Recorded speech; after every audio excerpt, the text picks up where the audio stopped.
Hi friends, welcome to Rajani ಅಡುಗೆ channel. ಇವತ್ತು ನಾವು ಸಜ್ಜಿಗೆನ ಯಾವ ರೀತಿ ಮಾಡೋದು ಅನ್ನೋದನ್ನು ನೋಡೋಣ.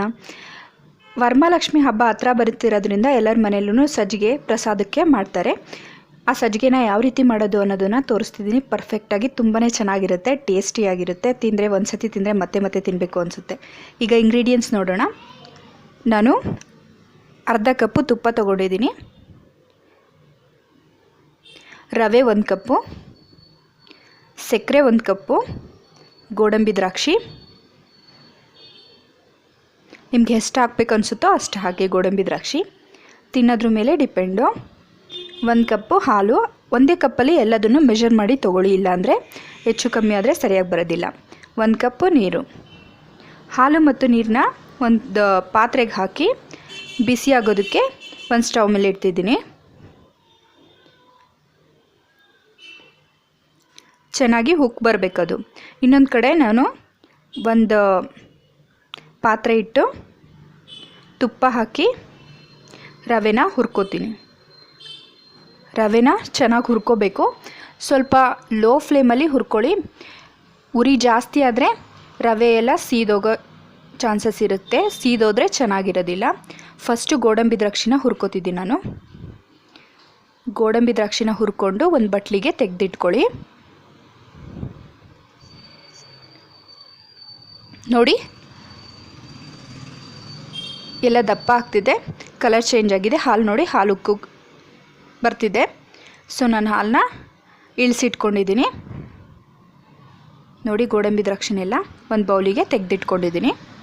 ಈಗ ಅದೇ ತುಪ್ಪಕ್ಕೆ ರವೆ ಹಾಕಿ ಹುರ್ಕೋತಾ ಇದ್ದೀನಿ. 1 ಕಪ್ ರವೆನ ಹಾಕಿ ಹುರ್ಕೋತಾ ಇದ್ದೀನಿ.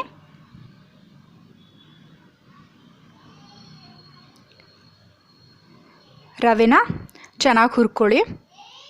ಲೋ ಫ್ಲೇಮಲ್ಲಿ ಹುರ್ಕೊಳ್ಳಿ, ಜಾಸ್ತಿ ಹುರಿಲಿ ಹುರ್ಕೊಂಡ್ರೆ ಸೀದೋಗ್ಬಿಡುತ್ತೆ ರವೆ. ಕಲರ್ ಚೇಂಜ್ ಆಗಬೇಕು ರವೆ, ಸ್ವಲ್ಪ ಪೂರ್ತಿ ಆಗೋಲ್ಲ, ಸ್ವಲ್ಪ ಕಲರ್ ಚೇಂಜ್ ಆಗಬೇಕು. ನೋಡಿ,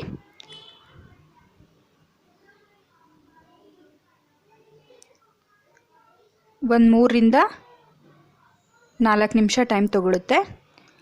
ಉರಿ ಕಮ್ಮಿ ಇಟ್ಕೊಂಡು ಹುರ್ಕೊಳ್ಳಿ. ನೋಡಿ, ಹುರಿದಾಗಿದೆ.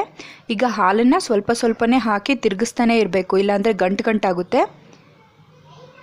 ಗಂಟಾದರೆ ಚೆನ್ನಾಗಿರೋದಿಲ್ಲ. ಹಾಲು ಹಾಕಿ ತಿರುಗಿಸ್ತಾನೆ ಇರಿ. ನೋಡಿ, ಗಂಟಾಗದೇ ಇರೋ ರೀತಿ ತಿರುಗಿಸ್ಕೊಳ್ಳಿ.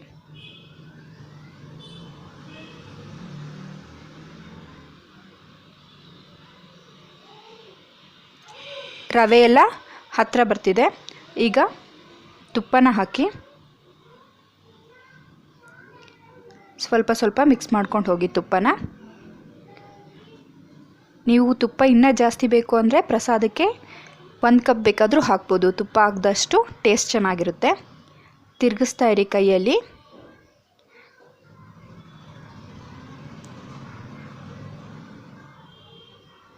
ಇಷ್ಟೇ ಸ್ಪೀಡಾಗಿ ಮಾಡಬೇಕು ಅಂತಿಲ್ಲ, ನೀವು ನಿಧಾನವಾಗಿ ತಿರುಗಿಸ್ಕೊಂಡ್ರೂ ಆಗುತ್ತೆ.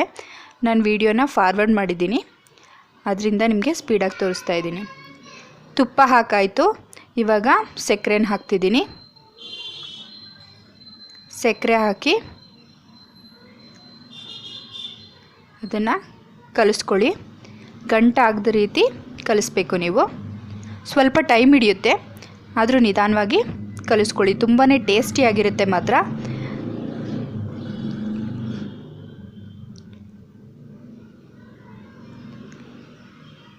ನನ್ನ ವೀಡಿಯೋಸ್ಗೆ ಒಳ್ಳೊಳ್ಳೆ ಕಮೆಂಟ್ಸ್ ಮಾಡ್ತಿದ್ದೀರಾ, ಥ್ಯಾಂಕ್ಸ್ ಫಾರ್ ವಾಚಿಂಗ್.